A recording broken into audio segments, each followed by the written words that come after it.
Hello दोस्तों, आज की इस वीडियो में हम निर्देशांक ज्यामिति को पढ़ने वाले हैं। एकदम बेसिक से समझेंगे और इसके बाद हम दो बिंदुओं के बीच की दूरी कैसे निकालते हैं या मध्य बिंदु कैसे निकाला जाता है, यह सब सीखेंगे। देखिएगा, सबसे पहले हम समझते हैं। इस वाली रेखा को हम कहते हैं एक्स अक्ष, तो यहाँ पर लिखेंगे एक्स अक्ष। और जो ऊर्ध्वाधर रेखा है 90 अंश का कोण बनाती हुई रेखा, इसको हम कहते हैं वाई अक्ष। और जहाँ पर ये दोनों रेखाएं काटती हैं उसे हम कहते हैं मूल बिंदु। तो यह बिंदु कहलाता है मूल बिंदु। और मूल बिंदु के हमेशा निर्देशांक होते हैं 0,0। अब देखिए, जो पहला हमारा भाग है एक्स अक्ष और वाई अक्ष के बीच का, इसे हम कहते हैं प्रथम चतुर्थांश। और जो दूसरा भाग है इसे द्वितीय चतुर्थांश, और इसे तृतीय चतुर्थांश, और इसे चतुर्थ चतुर्थांश कहते हैं। तो यह है प्रथम चतुर्थांश, यह द्वितीय चतुर्थांश है, तो इसको लिखेंगे हम द्वितीय चतुर्थांश।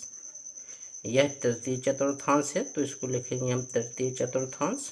और यह चतुर्थ चतुर्थांश है, तो इसको हम लिखेंगे चतुर्थ चतुर्थांश। किसी भी बिंदु के हमें निर्देशांक लिखने हैं तो सबसे पहले हम एक्स अक्ष पर चली गई दूरी लिखते हैं और इसके बाद वाई अक्ष पर चली गई दूरी लिखते हैं। तो जब एक्स अक्ष पर जो चली गई दूरी होती है उसे हम कहते हैं भुज।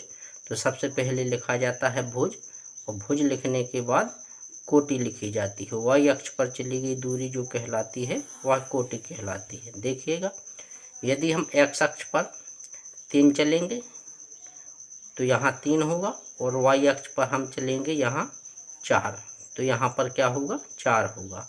तो इसके हम निर्देशांक लिखते 3,4। तो पहला जो निर्देशांक होता है वह एक्स अक्ष पर चली गई दूरी का होता है, उसे हम भुज कहते हैं। और जो दूसरा निर्देशांक होता है किसी भी बिंदु का, वह कोटि कहलाता है। तो देखिएगा, अब इसके हम चिन्हों को समझ लेते हैं कि प्रथम चतुर्थांश में किस प्रकार के चिन्ह आते हैं।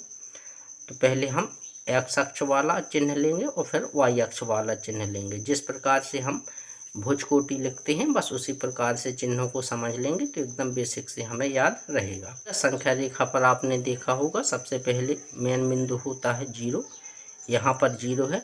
और संख्या रेखा पर हम किस प्रकार से प्रदर्शित करते हैं, इस तरफ वाली रेखा प्लस में होती है, तो यहाँ +1 होता, +2, +3, +4, इस प्रकार से लिखते हैं। और इस तरफ -1, -2, -3, इस प्रकार से लिखा जाता है। और ऊपर वाई अक्ष पर जो होता है निर्देशांक उसको भी हम प्लस से लिखते हैं, तो +1, +2, +3, इस प्रकार से आगे तक लिखते हैं। और जो नीचे के निर्देशांक होते हैं वाई अक्ष में वह माइनस होते हैं, -1, -2, -3, और इस प्रकार से -4 नीचे। अब देखिएगा, हमें प्रथम चतुर्थांश के चिन्ह बताना है। तो प्रथम चतुर्थांश के चिन्ह किस प्रकार से होंगे, तो पहले हम भुज के चिन्ह लिखेंगे, फिर इसके बाद कोटि के चिन्ह लिखेंगे।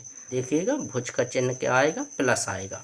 तो यहाँ पर सबसे पहले हम लिखेंगे प्लस, और कोटि भी प्लस में है, तो कोटि भी प्लस में होगी। तो प्रथम चतुर्थांश के हमेशा चिन्ह याद कर लीजिए कि प्लस प्लस दोनों राशियाँ कैसे होंगी, प्लस प्लस में होंगे। और दूसरे चतुर्थांश में सबसे पहले हम भुज का निर्देशांक लिखते हैं, तो भुज का चिन्ह माइनस में आएगा, तो माइनस। और कोटि का प्लस में होगा तो इसको लिखेंगे प्लस, तो इसके निर्देशांक होंगे माइनस, प्लस। तो ये द्वितीय चतुर्थांश के निर्देशांक हैं। अब देखिएगा, हम तृतीय चतुर्थांश के निर्देशांक के चिन्हों को हम लिखते हैं। तो पहले भुज आएगा जो माइनस में होगा, और कोटि भी माइनस में होगी।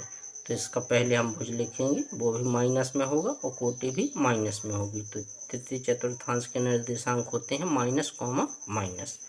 अब जो चौथा चतुर्थांश होता है उसके जो निर्देशांक होते हैं, पहले हम भुज लिखेंगे, भुज प्लस में होगा, और फिर इसके बाद कोटि लिखेंगे जो कि माइनस में होगी।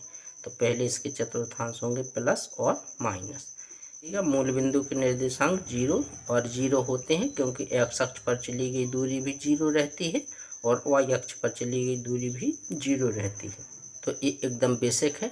इसको यदि हम समझ लेते हैं तो फिर हमें सवाल लगाना या मध्य बिंदु निकालना या फिर दो बिंदुओं के बीच की दूरी निकालना बहुत आसान हो जाता है। तो चलिएगा, हम 2 सूत्र देखते हैं। पहला जो सूत्र है, मध्य बिंदु के निर्देशांक हम कैसे निकालेंगे। तो देखिएगा, और फिर इसके बाद हम बीच की दूरी कैसे ज्ञात करेंगे। तो दोनों सूत्रों को हम समझ लेते हैं अच्छे से। यदि हमें दो बिंदु दिए जाएं ए और बी, और उसमें कहा जाए कि मध्य बिंदु सी के निर्देशांक ज्ञात कीजिए, तो हम किस प्रकार से ज्ञात करेंगे। x बराबर हम लिखेंगे x1 और x2, यानी पहला भुज और दूसरा भुज दोनों को जोड़ेंगे और फिर 2 से भाग लगा देंगे। तो x1 प्लस x2 को जोड़कर 2 से भाग लगा देंगे तो मध्य बिंदु का भुज निकल आएगा।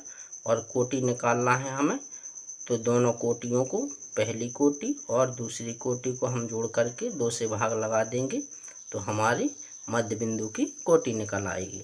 तो देखिएगा, इस प्रकार से यदि हमें दो बिंदु दिए जाए और उसका मध्य बिंदु पूछा जाए तो पहला पद पहले पद से हम जोड़ करके 2 का भाग लगा करके ज्ञात करेंगे, और जो कोटि आएगी दूसरा पद दूसरे पद से जोड़कर 2 का भाग लगाकर उसकी कोटि याद करते हैं। तो इससे हमें मध्य बिंदु प्राप्त हो जाता है।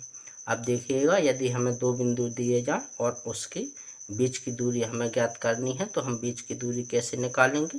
तो सबसे पहले हम सूत्र लगाएंगे x2 माइनस x1, यानी कि दूसरे वाले भुज में से पहले वाला भुज क्या करेंगे, घटा देंगे और इसका होल स्क्वायर करेंगे। फिर प्लस दूसरी वाली कोटि में से पहले वाले कोटि के निर्देशांक क्या करेंगे, घटा देंगे। तो y2 माइनस y1 का होल स्क्वायर। इस प्रकार से हम किसी भी दो बिंदुओं के बीच की दूरी निकाल सकते हैं।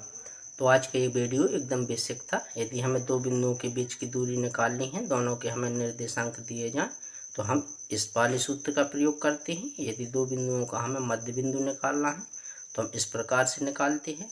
और एकदम यदि हमें ये बेसिक से समझ में आ गया कि किस प्रकार से सारणी बनाई जाती है, तो हम इसको फिर बहुत ही अच्छे से याद कर सकते हैं। देखिएगा, भुज जो होता है वह क्या होता है, x अक्ष पर चली गई दूरी, और जो कोटि होता है वह क्या होता है, y अक्ष पर चली गई दूरी। हमेशा याद रखें कि निर्देशांक हमेशा पहले x अक्ष पर चली गई दूरी लिखी जाती है और फिर y अक्ष पर चली गई दूरी लिखी जाती है। वीडियो पसंद आया हो तो चैनल को सब्सक्राइब, वीडियो को लाइक और अपने दोस्तों तक शेयर जरूर करें।